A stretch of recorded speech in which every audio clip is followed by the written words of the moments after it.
Lisa Clement, quel rôle a joué le graphe, tous ces messages tagués sur les murs au Caire et ailleurs à Alexandrie? Qu'est-ce que ça a apporté à la révolution égyptienne il y a 3 ans?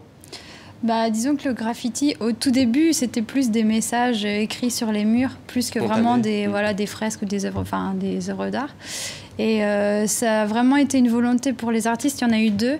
Ça a été d'abord de pouvoir rendre hommage à toutes les personnes qui ont donné leur vie pour la Révolution.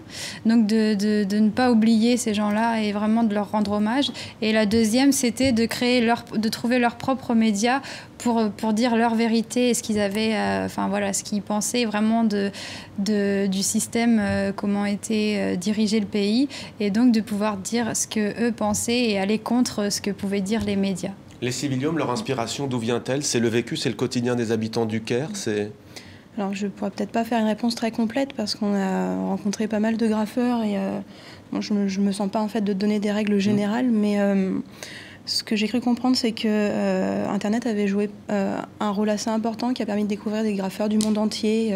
Donc on voit des fois des graphes qui même stylistiquement font référence à des graffeurs européens et autres.